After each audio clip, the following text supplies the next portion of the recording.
The next layer in the OSI model we'll be discussing is the data link layer. The data link layer has several responsibilities, including organizing bits into frames. This layer also detects errors, controls data flow, and identifies computers on the network. The data link layer has two sublayers. These are the Media Access Control, or MAC sublayer, and the Logical Link Control, or LLC sublayer. The MAC sublayer controls the way the multiple devices share the same media channel.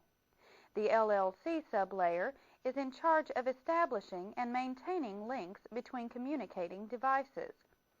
The topics the data link layer focuses on include logical topology, media access control, addressing, transmission synchronization, and connection devices. A network has both a physical and logical topology. Remember, the physical topology is the physical structure of the network. The logical topology of a network is the path that the data signal takes as it roams around the network. The two main logical topologies are bus and ring. The difference between the two is that in a logical bus topology, all devices in the network sees and retrieves every signal. Each device checks the address and the signal to see if the data was meant for it. In a logical ring topology, the signal is sent from device to device in the ring. A device will receive only the signal that was meant for it. A typical logical bus topology is an Ethernet network.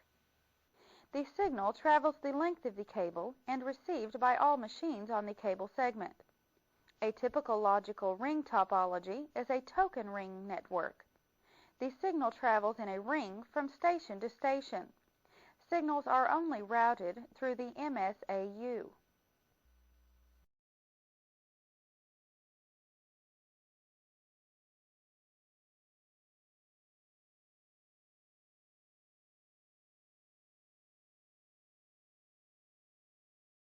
The next topic of data link layer is media access control. Media access control is the method of controlling which devices can transmit and when.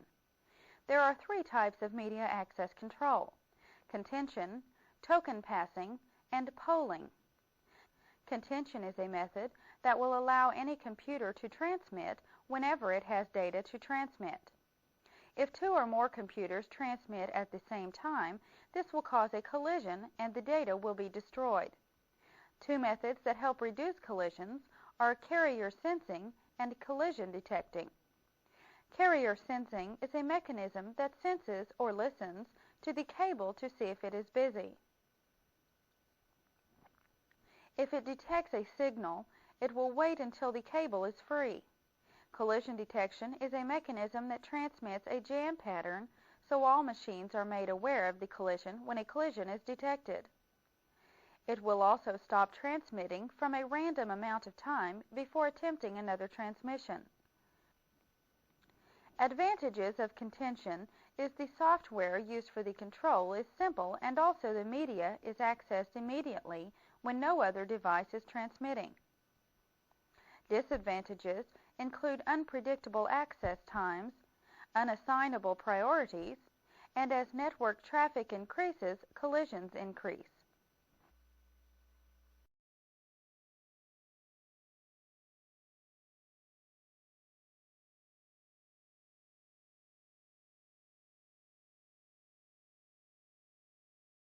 Token passing media access, a small token is passed around from one device to the next.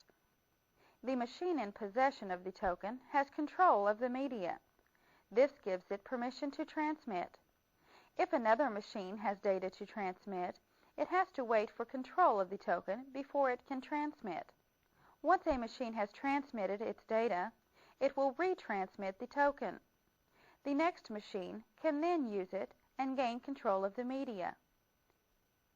Advantages of token passing include predictable load and delay, support for priority assignment, no collision, and provides the best throughput. Disadvantages include more complex and more expensive.